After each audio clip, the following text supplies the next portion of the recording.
Good evening, everybody. Thank you for coming out on this brisk evening for the Ghosts of Galesburg. I'm Jane Easterly, Assistant Director and Head of Adult Services at the Galesburg Public Library. And normally, Ghosts of Galesburg is a walk. We are sitting tonight, so I'm going to talk just a little bit briefly about the history of Ghosts of Galesburg. Speak up a little bit, please. I don't think I can, no. Turn it up or something. You can do it. You can do it. Is this any better? Okay. This is a new sound system we just bought, so. Anyway, I thought I would talk a little bit about the history of Ghosts of Galesburg. Some of you probably knew, and hopefully we'll see you again in future years. So, in 1995, I went on a Jack the Ripper tour in London, where we visited places where they found the bodies, where the detectives went, things like that. And it was creepy, but it was a fascinating way to learn a little bit about London history. And when I moved to Galesburg, I was not familiar with Galesburg, and when I realized how much history was here and how many famous people had visited, I thought, well, let's do something like that. Let's do some sort of a walking tour. So the first Ghosts of Galesburg was in 2012, and that one was a paranormal event. We actually chose places in downtown Galesburg that are supposedly haunted, and the ghosts were the people who supposedly haunted them. And it really was meant to be one-off. We were going to do it once, and we got such positive feedback, and so many people asked the next year, when's the Ghosts of Galesburg, that we decided to do it again. There's not that many haunted places in downtown Galesburg, so it became strictly a historical event in which we have famous and not so famous people talk about their lives in Galesburg, about the locations in Galesburg, and there's still plenty to do, so we're not going to run out of Ghosts of Galesburg ghosts anytime soon. So I did want to mention, so last year was the 10th walking Ghosts of Galesburg. We did a virtual one during COVID, which threw a wrench into a lot of things. And the 10 walking events, 2,100 people have participated in. The biggest year so far, anyway, was in 2018. We had 340 people come to Ghosts of Galesburg. And we also had 850 people watch the virtual one in during COVID year in 2020. So that's enough to convince us that we should keep doing it. So we will keep doing it. We do welcome suggestions of ghosts. We do repeat ghosts occasionally because a lot of choosing the ghosts depends on what actors we have available. But if you know of someone you think we should do, by all means, talk to me or Emily, who's the archivist at the Galesburg Public Library. We do want to thank the Galesburg Historical Society for loaning us their tram for many years. They no longer have the tram, so that is one reason why this year we decided we would do it in one place, and we would focus on one time period, one historical aspect of life in Galesburg. Also want to thank the Performing Arts Academy for renting us the costumes all these years, because that makes it so much better. Okay, so please enjoy tonight learning about the boxcar people of Galesburg.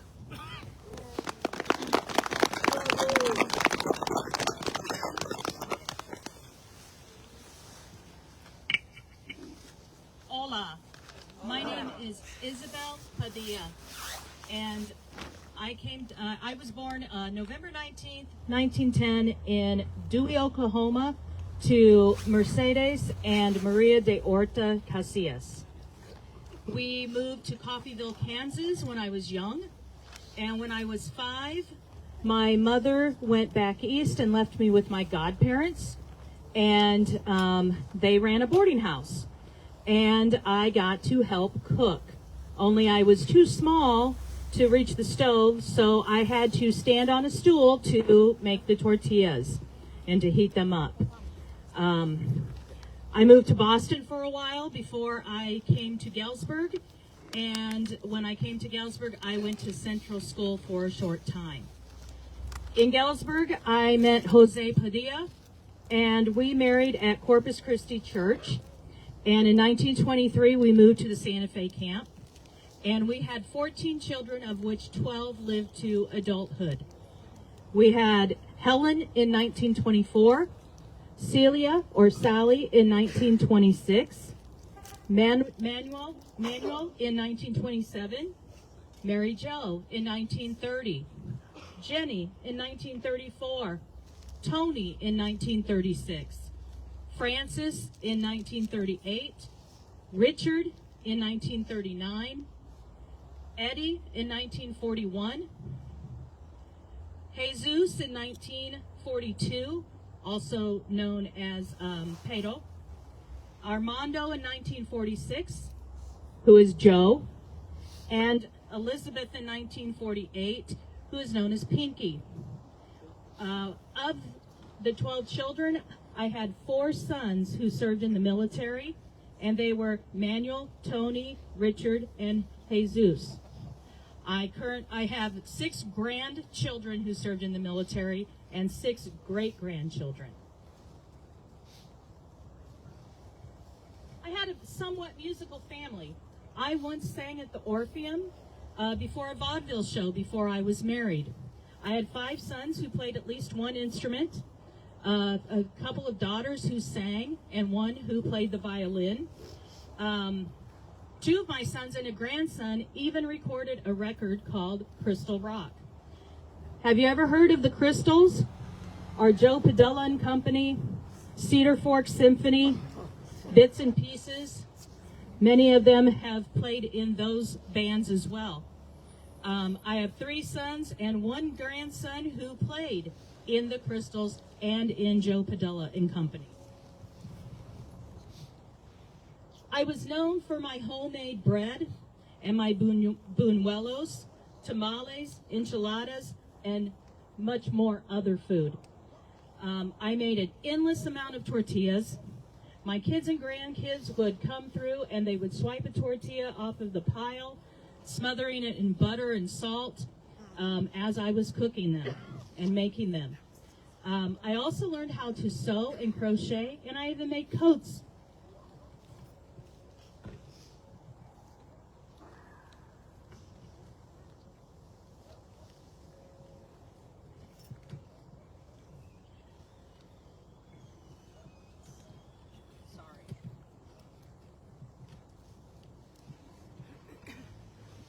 For a time, I worked as a cook at the Downtown Lounge and many other restaurants.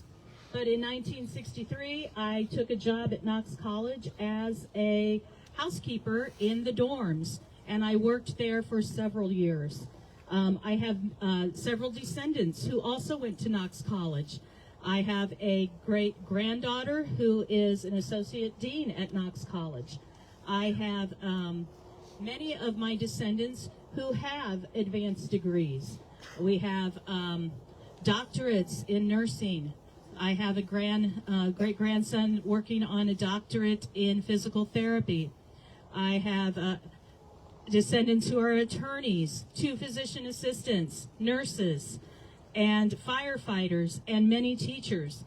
My great-granddaughter is a superintendent at Knoxville School District here in the area. So they went on into to further their education.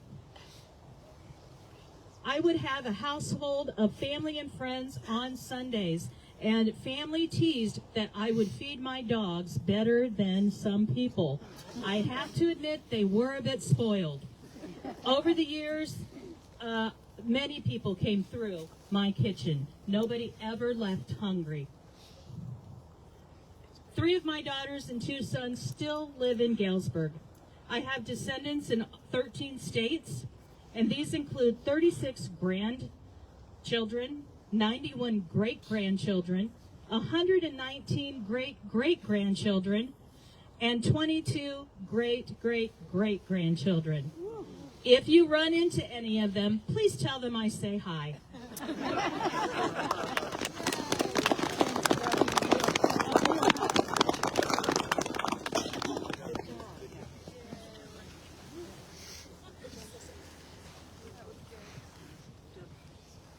Good evening, everyone. My name is Manuel Higuerita, and I want to share my story of my life with you.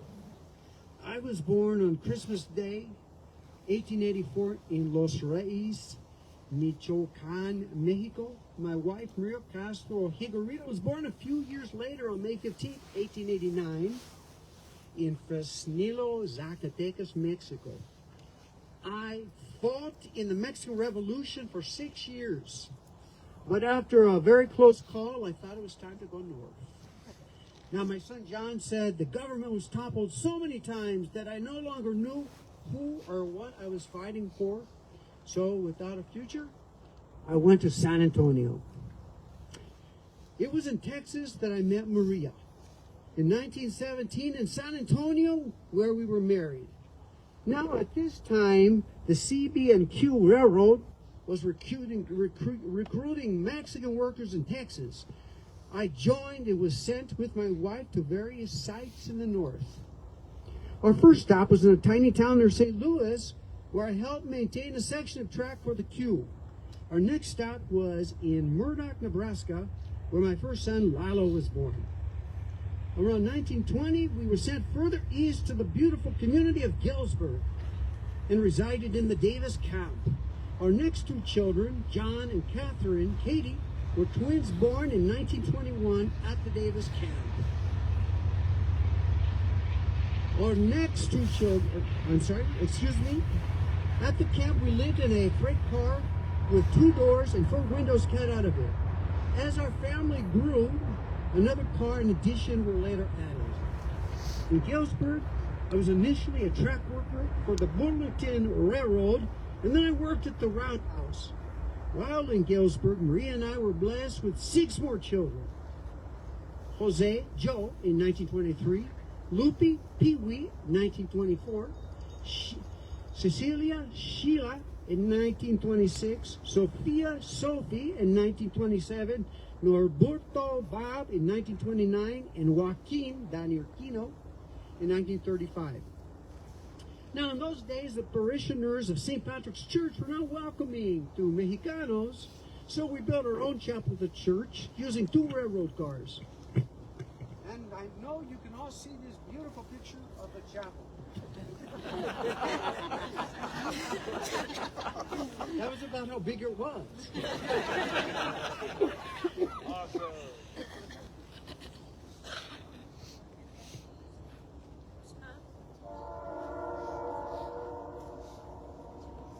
See, so every week, though, a priest would come to say Mass and a novena in December. I had the honor to be in charge of getting a fire going on cold Sunday mornings so it would be warm and nice for Mass. And with the help of Vicky Maciel Ponce, we kept the chapel clean.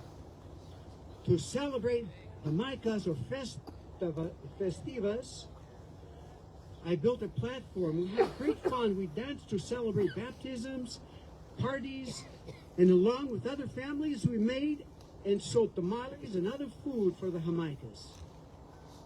Well, I do not like to brag. I don't like to brag, but I would say that we were a very musical family. I played the violin, and one of my sons played the mandolin, another the guitar, and my youngest, he banged on the drums. Still, money was tight, so we'd save money to buy that old bread, and I delivered ice to make extra cash. But even with the little we had, we always had fresh tortillas. My boys also found time to play on the Mexican baseball teams, Los Ferros, and later Los Reyes. They played other Mexican teams from the Tri-Cities, as well as from Fort Madison, and also African-American teams. Kino was quite a ball player. and he was given the opportunity to try out for the major leagues. There was one problem, though. His changeup was not much different than his fastball. One day, the railroad company decided to add a track which ran right through our house. Near the camp, we built a home using wood from old boxcars. My sons and I built the house at 412 West Davis Street. Oh, it was a wonderful home. We had chickens, and each son had a section of garden to care for. In 1934, I had a heart attack, and I could no longer work. My three oldest children quit school at ages 17 and 15 to work and help out. And my wife also worked cooking for los soyos, or bachelors.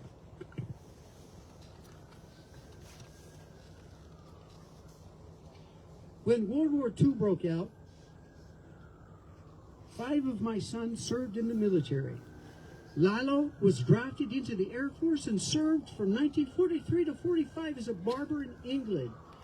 Upon completing his service, he married and returned to Galesburg, and then after being laid off from work, he moved to the St. Louis area. There he had a son and 3 daughters. John enlisted into the Navy in 1942 and was a gunner's mate, 2nd class, on an LST 932. He saw action in the Atlantic, Asiatic Pacific, Philippines, and European theaters during World War II. He was discharged in 1945. Early in his enlistment, he was stationed at Great Lakes Naval Station, and while on leave visiting friends in Chicago, he met a very beautiful woman. They married, and upon his discharge, they moved to Galesburg, where he worked at Maytech for many years, and he was very active in the community, and he had 4 daughters. Now, Jose, he served the longest, enlisting in 1943 and serving until 1960. He was in the Pacific Theater during World War II.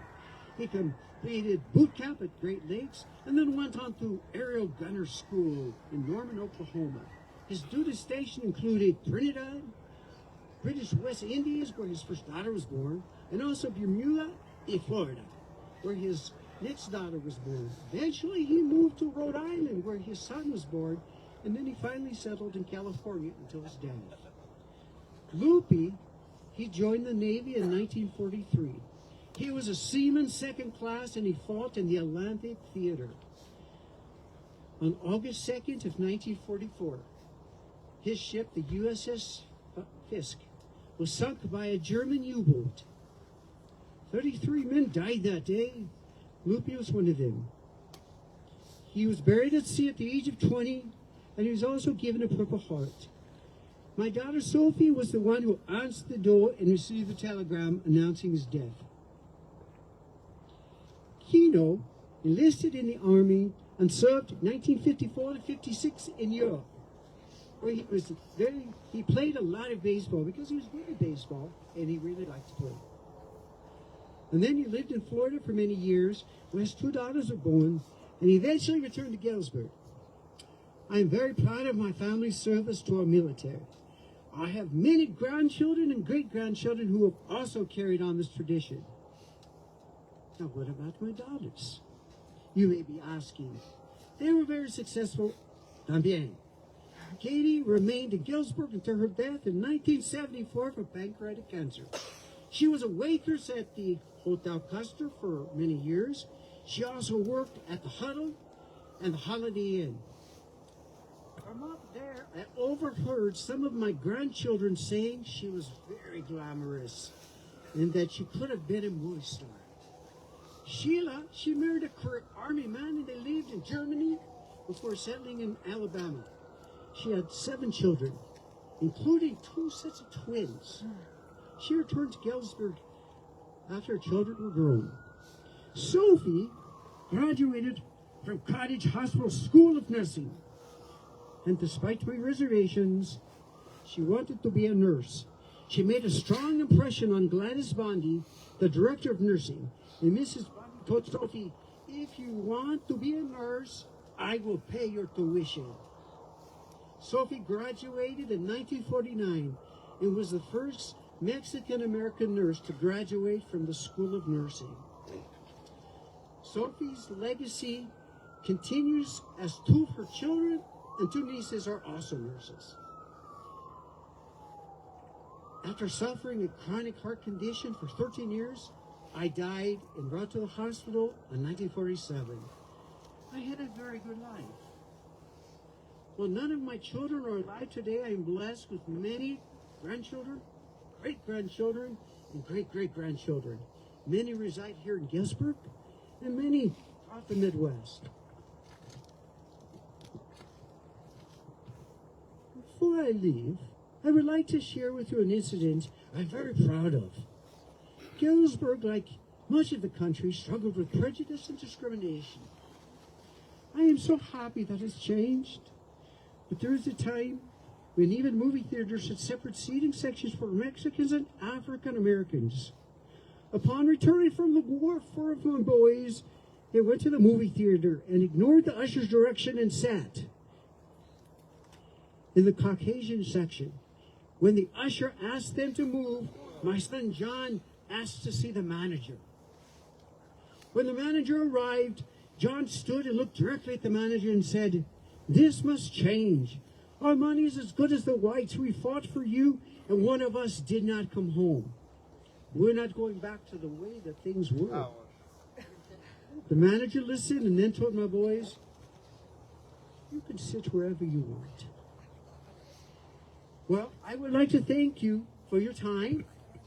And I also want you to remember that the legacy is not one that we make, but the one that we make for those we're close to. So I ask you, please be good and kind to people. And God bless.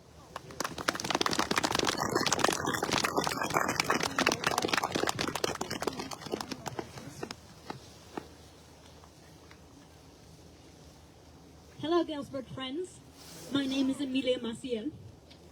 You may recognize the name Maciel from Mary Maciel Pons. She was my daughter and a long-standing leader in the Mexican community here.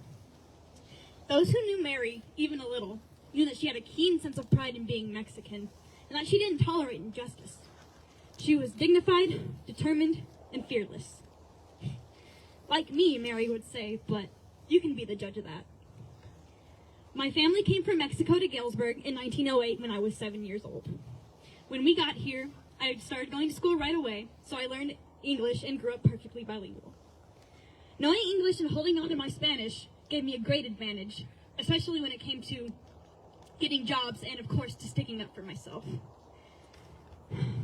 In 1919, I married Zacarias Maciel at the Knox County Courthouse. But just 8 years into our marriage, when I was 26, Zacarias got sick, and I had to become the breadwinner in the family. There was no question in my mind that I had to do that. I had 4 young children and a disabled husband to look after. So I took jobs wherever I could find them, saddling our horse and taking the wagon to get to them. I made tamales for the solos, the track workers who came by themselves and had no one to cook for them. I delivered laundry to the extra gangs. I had my American customers too.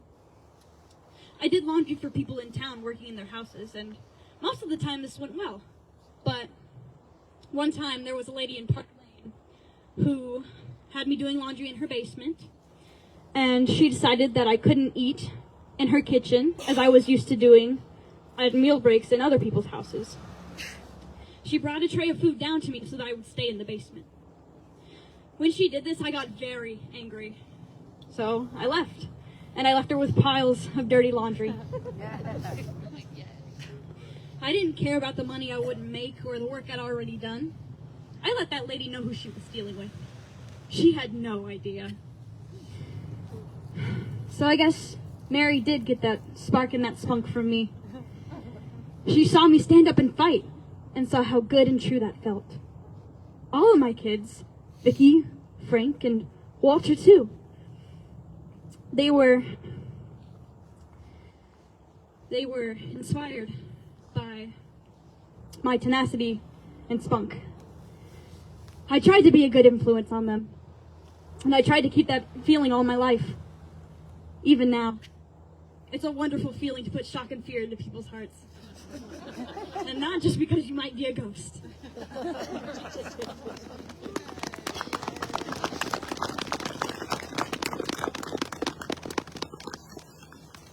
Okay. Okay, so before we continue with the rest of our ghosts, I just wanted to take a minute here to thank a few more people that have made this evening possible.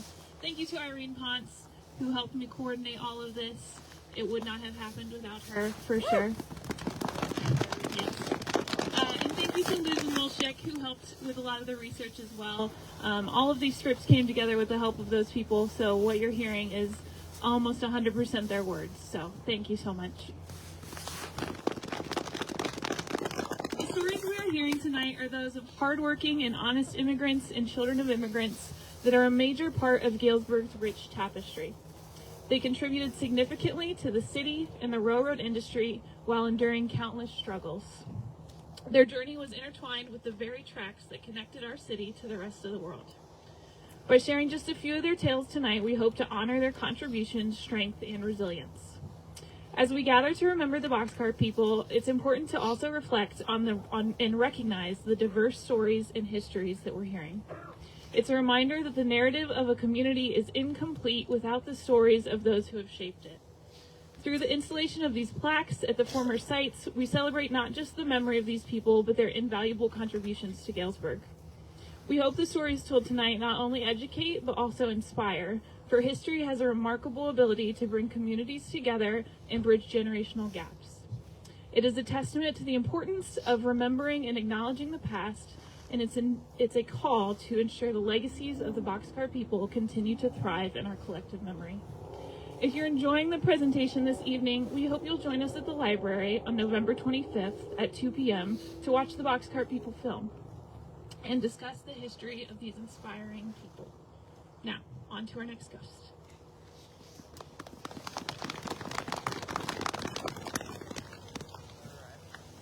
Good evening, Galesburg residents. My name is Carlos Luna, and I was born in a boxcar not far from here on the Santa Fe camp on November 2nd, 1929. Now, the Santa Fe camp used to have boxcars and not the brick houses, which came many years later. My father, Jose Luna, came from Mexico. He was brought here by the Santa Fe Railroad to work as a section worker on the tracks. By the time I was 15, I lied about being 16 just so that I could start working sooner and help my family. I was also working on the tracks. Mr. Jim Ponce worked for the railroad, and he took me on as a partner, and he showed me the hard, heavy labor it would take to work on the sections of the tracks. I learned a lot from him. I've had many jobs in my life, but the most important one I had was serving in the U.S. Army as a paratrooper serving in Korea from 1949 to 1952. I say it's the most important job because I was able to serve my country along with many of my neighbors and friends who were also from the railroad camps. But soon I would learn there was another important reason for me to enlist. I didn't know very much about any branch of the service, but when I went with my friend to the recruiting office in Galesburg, the man there told me that he could pre-assign us in Japan to be a paratrooper in Korea. And paratroopers earned $50 jump pay for every jump that they did. And so that's what I did, even though I had never been on a plane before. Now, the reason why this was so important is because I wanted my family to move out of the Santa Fe camp and into a house of their own. In my letters home to my family, I urged them to look for a house and to buy a house and to not worry about the house payment because I would send that to them in the mail. And so that is what happened. When I came home from the service, I did not come home to the Santa Fe camp. I came home to the house that my family had bought. I will never forget the look on my dad's face when he opened the door and saw me standing there. Hijo! He gave me a big hug and started calling for my mom. she went berserk. Those are some of the favorite memories that have always stayed with me through all the years. Thank you for coming out and hearing my story. I hope you enjoyed it.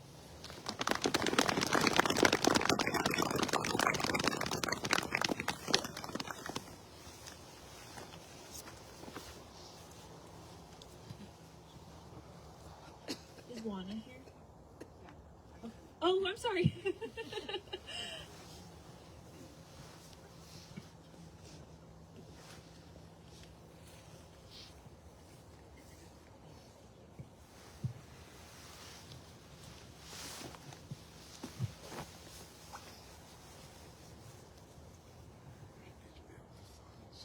Even ghosts get cold.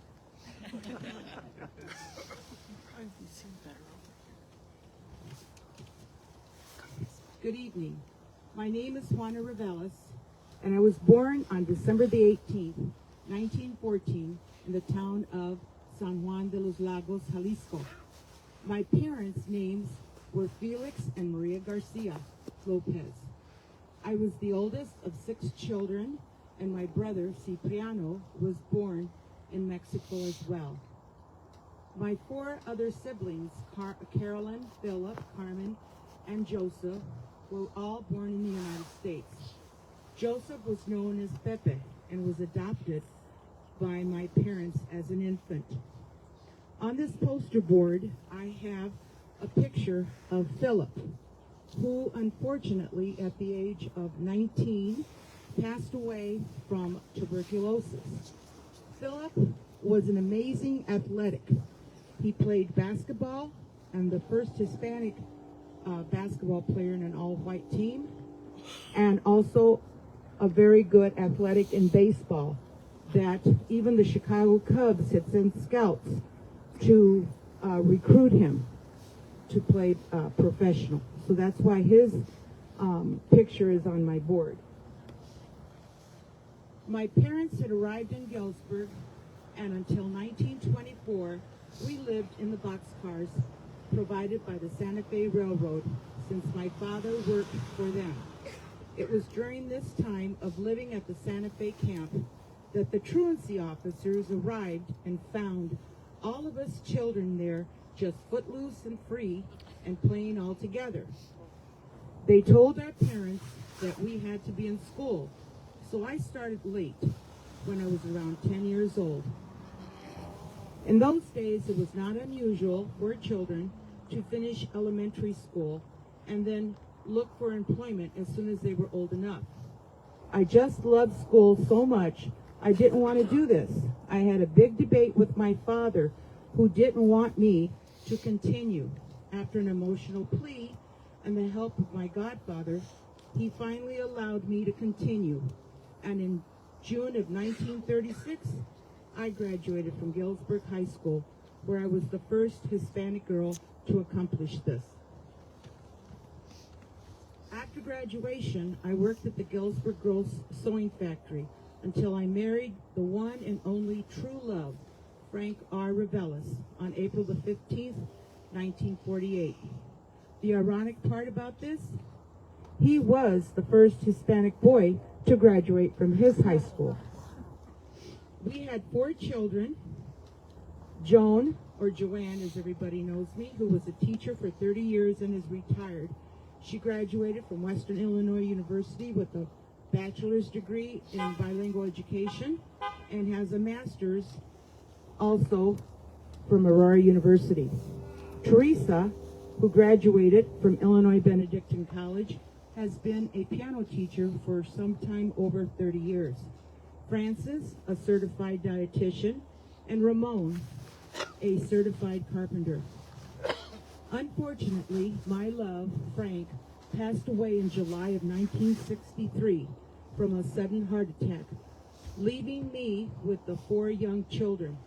I didn't work while I was raising the children, so it was difficult for me to find a job after Frank died. Eventually, by word of mouth, I was able to find work cleaning houses. It ended up being a great position for me because I could go to work after the children left for school and still be home at a reasonable time.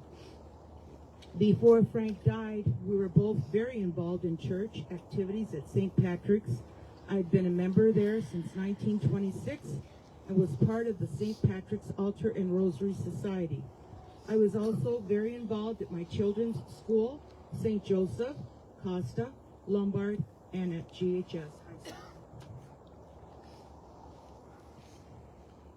But the one group we really put our heart and souls into was the beginning of LULAC, the League of United Latin American Citizens, Council 324, when it was formed in 1958.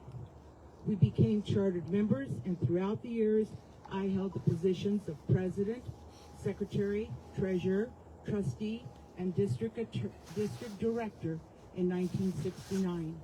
I was fortunate to be named the Illinois LULAC Woman of the Year by the Illinois Consuls. And in 1979 to 1980, I was selected for LULAC Council 324 Woman of the Year. When our LULAC building was completed, I would volunteer along with many other ladies. We would have the kitchen open on Fridays and Saturdays to sell Mexican food for whoever wanted to come in during their lunch hours to eat. I kept myself very busy at home, taking in sewing for extra money and also making tortillas to sell. I crocheted a lot, and at one time I crocheted Cinderella shoes that were starched and sold them in our neighborhood. I was an active Democrat and an election judge for the city of Galesburg for many years. When the Lord decided to invite me into his kingdom on that Monday, November the 27th, 1995, I was 80 years old. I left a small legacy of 8 grandchildren, including an elementary teacher, a preschool principal, a singing artist, an architect, a restaurant manager, a mortician, and a medical student. I would have to say this is not bad for a young girl who started out her living in the Santa Fe boxcar camp.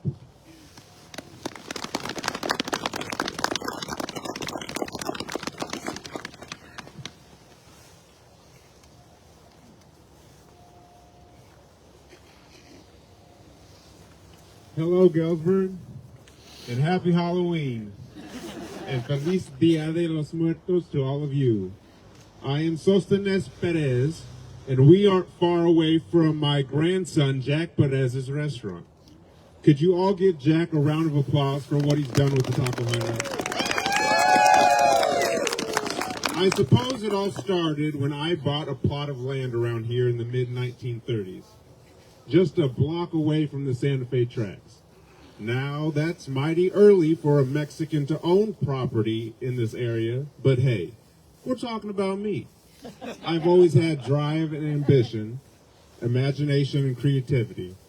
Big dreams, you might call it. So let me tell you about me and my dreams. I grew up in Mexico in 1889. I came to Galesburg to work for the railroad in the mid-1920s. I was strong, I was brawny, just exactly what the railroad needed at that time. I worked mainly at the tie plant and worked with a bunch of great co-workers who were mostly African Americans, and they taught me a lot. Now, if you get on, I think it's called the internet, and you Google my name, you will find a picture of me standing in the back row, fourth from the left. Now, although I loved to work and I took pride in it, something inside of me knew that I didn't want to work for other people for my entire life. So, I created my own business, a rubbish hauling business. I bought a car, I took out the back seat and transformed it into a truck. And I used that truck to haul rubbish.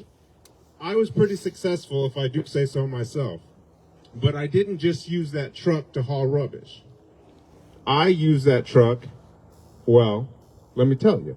So, Galesburg, like many other places in this region, had their own Mexican-American baseball team. And you have to remember, back in those days, we weren't allowed to play on teams with the white folks. So like the African Americans and their Negro leagues, we created our own team. And that team was called Los Reyes. And the Los Reyes played other Mexican-American teams around this region, especially up by the Tri-Cities. We call it the Quad Cities now.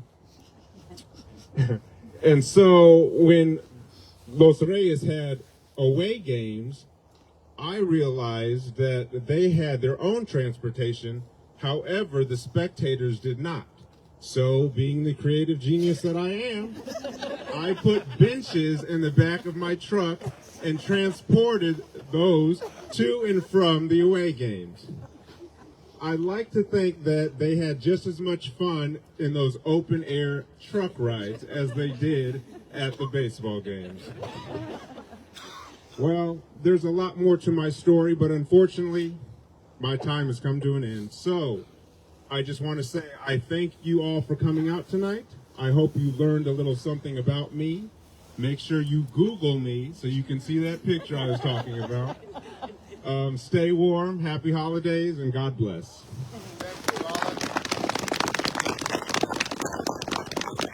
All right, thank you everyone so much for coming out, for braving this weather. It's been a great time. I'm so happy we could be here. And if you haven't, go get some food. Thank you.